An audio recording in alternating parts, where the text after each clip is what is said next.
Hi, I'm your host, Marsha Florence for Just Ask Talk Show. Today's show, ladies and gentlemen, is Mary Free Bed, O and P plus B. Hurry back and join us.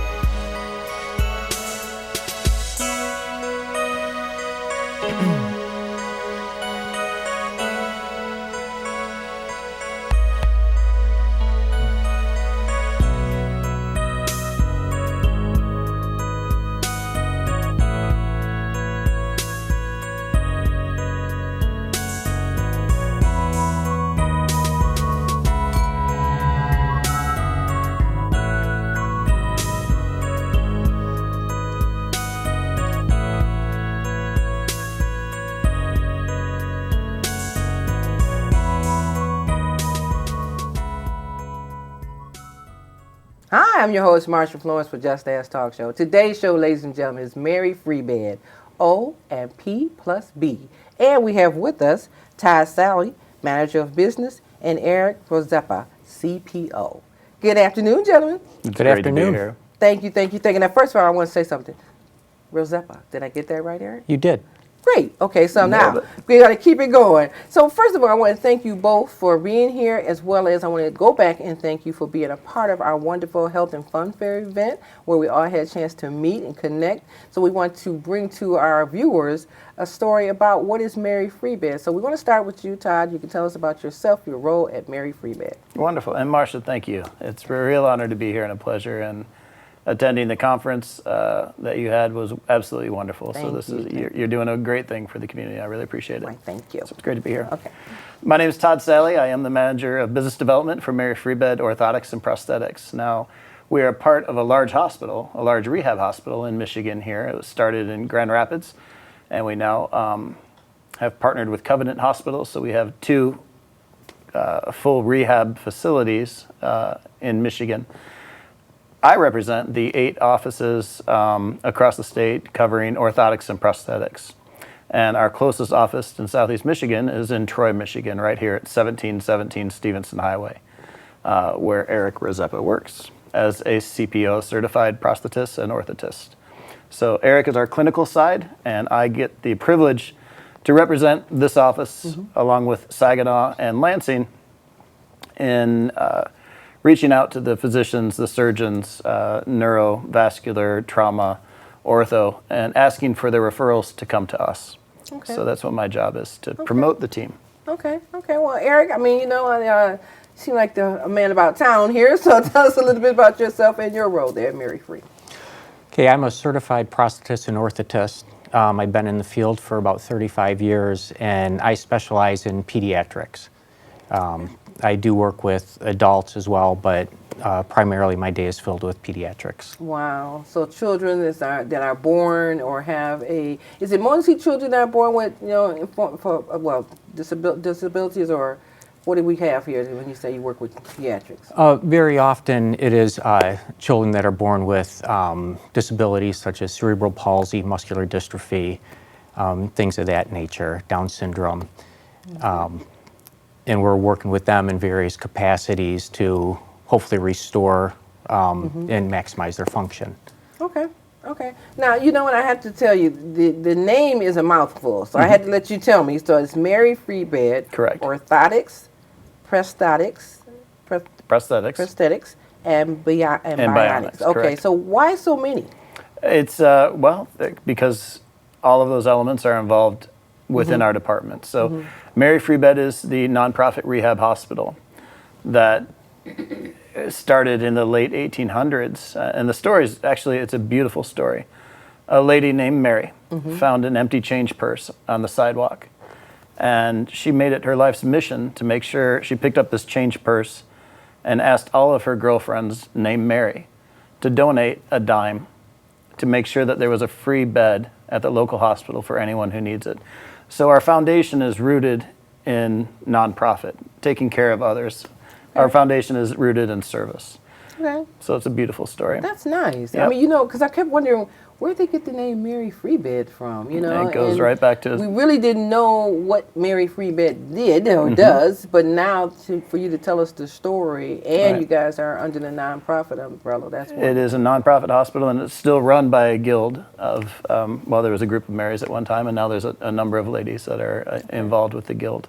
So one portion Yeah. is a hospital, and the other portion is a rehab center. What do you have? Correct. Yes, many outpatient rehab centers where people can go for their daily, how do I get my back stronger, or things of that nature, that in which you would find a occupational therapist or a physical therapist. The full rehab hospital, so if they're recovering from any type of surgery, a heart attack, a stroke. And in those two full-time hospitals, we have occupational therapy on the lower floors, along with our department, which is orthotics and prosthetics. Now, when you hear the word orthotics and prosthetics, I want you to remember orthotics is bracing and support, and prosthetics is completely replacing that limb. Okay. So oftentimes that can be triggered from a birth defect where a bone was missing, and the doctors and the parents have chosen to remove the limb because it wasn't functioning properly, to trauma, to a variety of vascular issues. Diabetes is probably one of the largest causes of lower limb amputations. We also specialize in upper limb amputations and spinal, and I mean a variety of things. So Okay. the tagline at Mary Free Bed is restoring hope and freedom, and that's what we want to do more than anything. When I first started in orthotics and prosthetics close to 20 years ago, I looked at the amputee, or the person living with limb difference, and I realized real quick that all they're doing is putting on one more piece of adaptive equipment, right? I love to kayak, and when I go kayaking, I put on my vest and I pick up my paddle and I jump on my kayak, and a person with limb difference is quite simply just putting on one more piece of equipment, right? Right. They're donning their extremity, they're donning their artificial limb, or they're donning a orthotic device. So I had a question. So is it more, and either one of you probably can answer it, is it children are more adaptable to their devices when they, you know, when you start to fit them for their limbs? Are they more adaptable to them than an adult?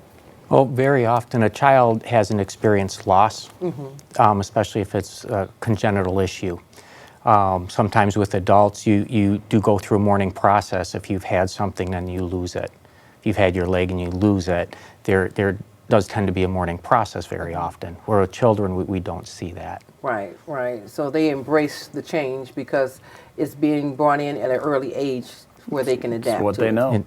Okay. Yeah, and I couldn't say anything better. It's what they know. And I've learned that about being hearing impaired when, you know, I see a program where the parent has, you know, gotten an opportunity to give their child a hearing aid to hear, and it's a little bitty kid, and they look up at him and they actually hear him, and the parents are emotional. So, you know, and the child has no idea, you know, but they do know all of a sudden there's a change in the dynamics of their relationship with their parent. And their smile says it Yeah, all, doesn't it? yeah, yeah. Melts your So I heart. can imagine, and we're going to get into the demonstration of the, you know, the different devices you have, a discussion about these devices you have, but just the idea, the dynamics between an adult acceptance versus a child, you know, acceptance. So we're going to get into that. So I tell you what, we're going to take a break. We're going to come back with some more good information about Mary Free Bed. We'll be right back. If you love them enough to crawl into a play place to get them to come down, then surely you'll check nhtsa.gov/the right seat to make sure they're in the right car. And welcome back to the show. Now, ladies and gentlemen, you know, every time you see me, what do I say? Get your pen and paper out. Give us a call, 1-800-323-5336. You may have a question for Mary Free Bed. So if you do, we will get that question over to our guest, as well as you can always go to our website, justastalkshow.org, and you can see the video or ask for a question there for Marsha at Just As Talk Show. So we don't doubt that you can actually talk to these gentlemen or any of our guests. We have it where you can always give us a call, drop us a line, and let us know who you're interested in seeing or what you need to learn about. So today I want to thank these two gentlemen because most of all, what do you know about orthotics? What do you know about prosthetics? And what do you know about bionics? Not much. So they're filling in the gap, and you may know a neighbor or a loved one that has some concerns and may be in need of some care as far as their limbs are concerned. I do have a question in particular. I'm going to switch over to either one of you. there is a situation where sometime when a person has a prosthetic, but they have some type of what they call that, when you have mystery pains or Phantom pain. Phantom pains, okay? So when a person has phantom pains, and they say, well, you know, like a gentleman tries to get up and he knows the legs is gone, he falls and things like that. Is there a powder or something? I was told that there's some type of cream or a powder that they can put on to calm the nerve, or do you know about that? That I'm not familiar with a powder. Okay. But very often through the prosthetic treatment, you can desensitize the limb and get that phantom pain to calm down a little bit. Okay. Now, is the phantom pain really something more mental? You know, because a person knows that I did have a leg there and now it's gone, and do they have to have classes, counseling or something to actually get past that? The body thinks that the leg is still there. So the nerves are sending signals back up to the brain telling them that your leg is there, your toe itches, or your foot's cramping. Right. So the body actually thinks that the leg is there. So, Aaron, how do you evaluate the patient? So typically when somebody comes in to us, if it's their first time or a new evaluation, they'll come in with a prescription from their physician. And we'll look at them, evaluate them, get a history, and find out what their goals are, what their needs are, and then we will hopefully be able to address that through a different type of device or treatment. Okay, so what's the process for being fitted once you know that this is a candidate for a fitting? You know, what we'll do is we'll capture an image of that person's limb or their residual limb. We may do it through a casting or through a scan of their limb. And once we do that, we take that image or that mold and take it back into the lab, and we'll modify that. Once we modify their limb, we'll fabricate the brace. Once it's fabricated, they'll come back in for a fitting. We fit them and do a little bit of training with them, and then we'll see them for follow-up appointments after that.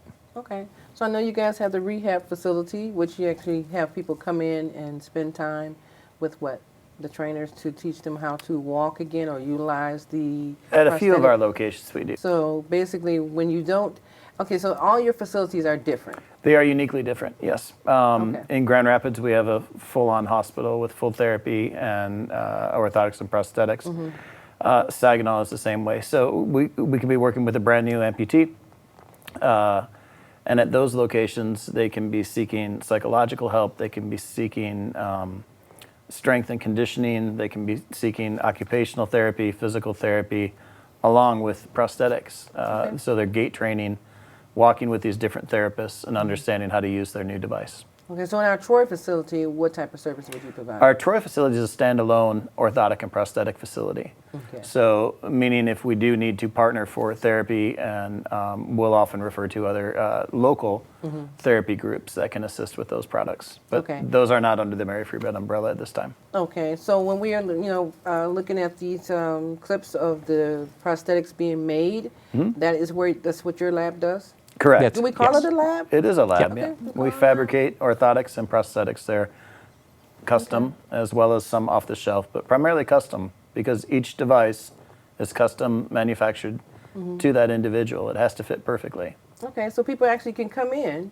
and actually walk through or be fitted and sign, have the measurements and everything. And I don't want to make it sound like a suit, but a person is nervous when they first come in, so they're not sure course. what they're going to, engage with. And you guys have to warm up to them, get them to warm up to you, and this and that. And some people are on the edge because they're not happy with the fact that they lost a limb, but they want to see what can you do for me. Okay. Right. So in the interim that you're working with the person, do you have counselors on hand or therapists on hand? What's the team like? We don't have counselors on hand. We have our office staff, our clinical staff, and our technical staff. So if there are any issues like that, we will refer to the appropriate people Okay. to have that done. So parents with their children are way more flexible. They certainly can be. Okay. But I mean, the parents that that we were able to work with are wonderful. And a lot of times they come in, and if they're new to prosthetics and orthotics, they're relying on us for the information.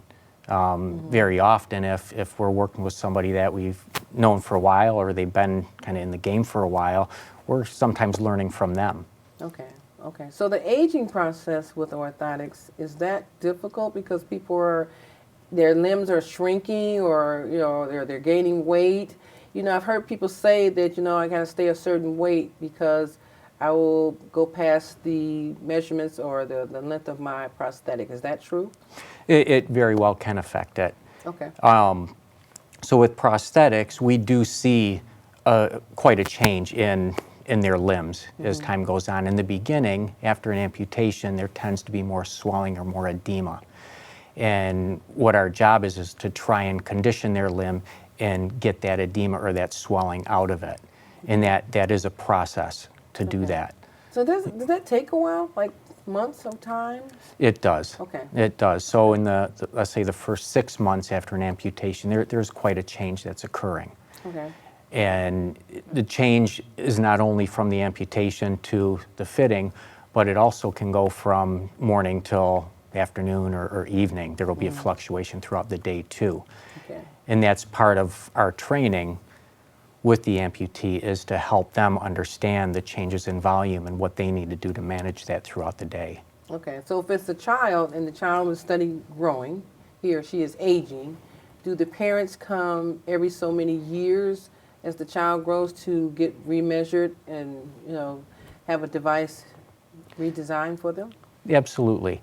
And so typically, orthotically, we will, our intent is for a device to fit for about a year. We try and get as much life out of that as we can.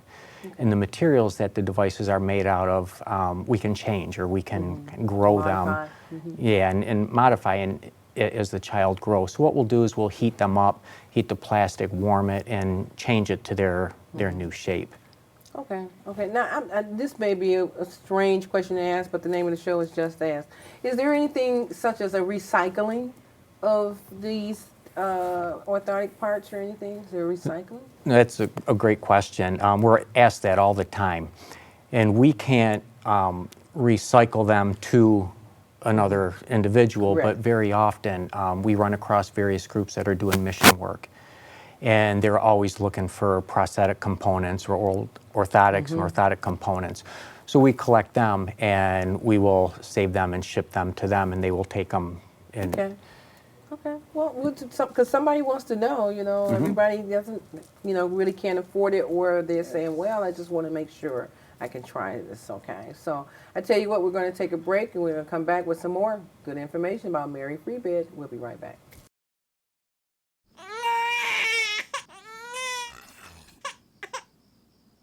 If you love them enough to suck the snot out of their nose at 4 a.m., then surely you'll check NHTSA.gov/the right seat to make sure they're in the right car seat. And welcome back to the show. Now, ladies and gentlemen, if you're still with us, I hope you are. We have a lot of these wonderful devices that we want to discuss with you, or display, that we have on display, so that you can understand some of the things about orthotics, prosthetics, and bionics. So, Eric, give me some insight on what you have today with us, so that people can see and understand the difference between all this stuff. Yeah, so we have various orthotic and prosthetic devices here, starting with some very common things that we do fit from foot orthotics, such as these, to various AFOs or ankle foot orthoses that you can hold them fit. up. So the first one in the black, what is that? This is a custom foot orthotic. Okay. Typically, we'll fit adults with this type of a device for things like plantar fasciitis, different types of foot pain, and so forth. Okay. And this will slide right inside the shoe. So we would rely on the shoe to be used with this. So whatever shoe they wear, they can take it out and put it in that shoe. Absolutely. Okay. And is it a molding made the shape of their foot? There is. This is a custom device, and so we would take a mold of the bottom of the foot and fabricate this device right from that mold. Okay. Okay. And what else we got there? And this is another type of a device called a UCB, and this is something that we would tend to fit on a child that has some instability in the foot. And again, a device that would slide right inside the shoe, and it can be taken out and put inside various shoes as long as the shoe could accommodate it. And I see we have red, white, and blue there, so we try Absolutely. to keep it colorful for the kids. Okay, all right. And that's something that we try and do is make it fun. And we brought some of the different devices to show different patterns and all. What we used to have was just a plain plastic material, and it was a brace. Where now, hopefully, what we're doing is we're allowing it to be something more than a brace, an extension of the And I child. see these are mostly, well, these two in particular are children's size. So They are. Okay. So now, what would this one work for? This one is an ankle-foot orthosis, and we very often would fit this on a child who might be a toe walker, where they're up on their toes walking.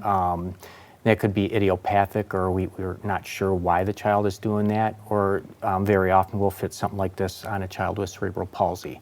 Okay. Okay. Now I thought toe walking was just cute. You see kids just right on the tip of their toes, and I've even seen adults just walking on the tip of their toes. I'm like, that's cute. It's not cute, huh? Unfortunately, no. It's cute in the beginning, but it goes on. It's not cute. That can cause various other issues. As the child is up on their toes more, their calf muscle is actually getting tighter and tighter.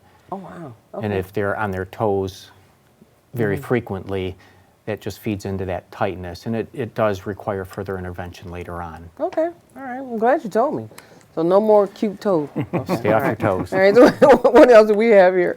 And this is just a larger ankle-foot orthosis, and I just brought this to show that we can make them various sizes. And we're These growing. are Okay. absolutely custom devices, so it's made to fit you. That's great. That's great. All right. Keep it moving. I'm just in shock. So, okay, so what we have?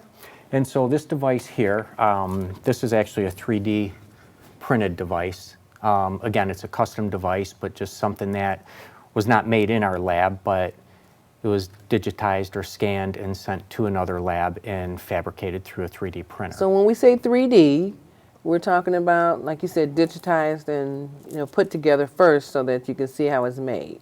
Absolutely. Okay. All And right. so it's printed as we print things on a printer from the computer. This is done the same way, but instead of printing on a flat piece of paper, it's printed in real life or in 3 dimensions. Wow. Technology has come a long way. It's incredible. Really fascinating. Right. This device here, this is another type of AFO, and this is just made out of a very light material. This is a carbon fiber. It's very light, and if somebody needs something to just give them a little assist or lift at the toe and they don't want a heavy device, this is something that works out quite well for them. So let me ask you this. Now, the foot part, does it go in the shoe? It does. Okay. So this will go in the shoe, and what we would do is make an orthotic that will go over it. Great. So you're not standing on a So hard that's surface. that's in your shoe, and then this is the front part of the leg? Yes, and the then it would tibia be and everything? strapped on the leg, Okay. and once it's strapped on and the shoe's on, off Okay. you go. All right. Great. All right. Is any of these devices titanium?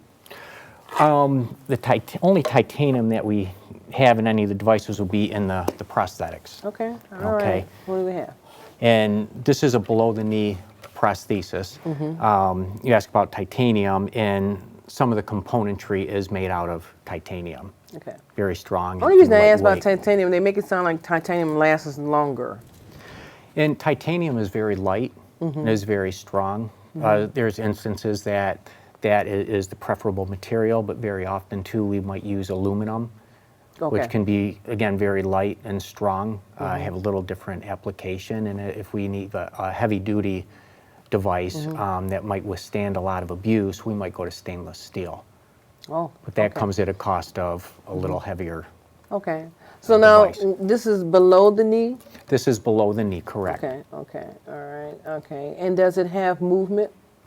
This one, it doesn't have movement as you would think in a, do you mind holding that, Todd? It doesn't have movement Okay. when we think like a joint moving. The movement that this has is through what we call energy storing or energy return. This device here, this carbon plate on the foot, as the person is walking, will bend and straighten out Right. again. And as it straightens, it returns energy to them. Okay. Okay. All right. It'll have a Okay. ground reaction to the force of the body weight. Right. Okay. I got you. Okay.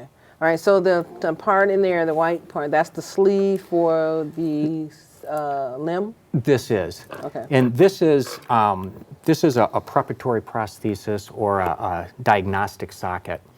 And we use this in the beginning so that we can see where the different pressures are being applied to the limb. Okay. And what this is a liner, and our patient would unroll it, roll it up on their leg, and this pin would be sticking out of the bottom. And they would then step into the prosthesis, it will lock in, and that's how it's suspended on their limb. Okay. All right. Good. So when they first going through this experience, they do need a lot of help of training. They I'll say. do. Okay. The initial training, if you will, is done at the fitting, and that is minimal. And we work very close with therapists. The physical therapists work with the patients, and they really do a lot of training Okay. That's good. with them. That's good. Okay. So I see a leg and a hand here. So tell us a little bit about that. Absolutely. So this leg, this is a finished prosthesis. It's got a custom color on it and a shape. And some people like to have their leg look like their other one. And so that's what we're trying to do here, is imitate what the other leg looks Okay. like. Okay. So a person can actually ask for a skin tone color to Absolutely. match, you know. Yep. Okay. Absolutely. And then people probably feel better that way, you know. Well, I don't want to have, you know, well, some people don't mind having the parts look, you know, mechanical, so to speak, but Right. some people want it to look more flesh. It's individual's Absolutely. preference. Okay. And you'll see, I'm going to say a lot of the newer amputees are really proud to show off some of the technology that's out there. So they really have no problem showing this off.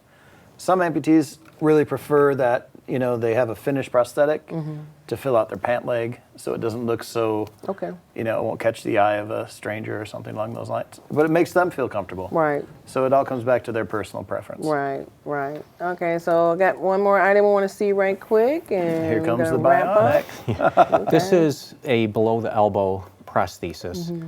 So this would be used on somebody that is missing their arm just below the elbow. And this is a myoelectric.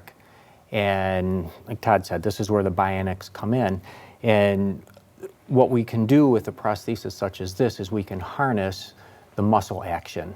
And the muscles turn on a switch, which turns on a motor in the hand. So when I activate a muscle, it turns on a switch, which closes the hand, and I can do the opposite and open the hand with Okay. another Okay. muscle group.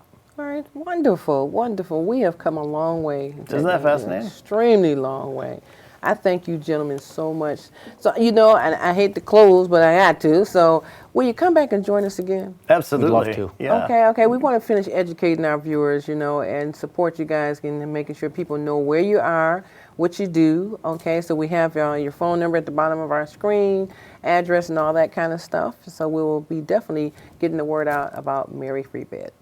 Marsha, thank you Thank so you much. very much. Thank you, It was guys. a real pleasure. Thank you, thank you. Well, ladies and gentlemen, you know I don't like to wrap up when it's going so good, but I got to. All right, so what I'm going to ask you to do is one thing. Always know that you can give us a call, 1-800-323-5336. Email me at Marsha@JustAskTalkShow if you want to meet these gentlemen or any of our guests. By all means, contact me. I'm your host, Marsha Florence, for Just Ask. And what do I always say? If you have a question about a person with a disability or just a general question, don't be afraid to ask. Just Ask. I'm your host.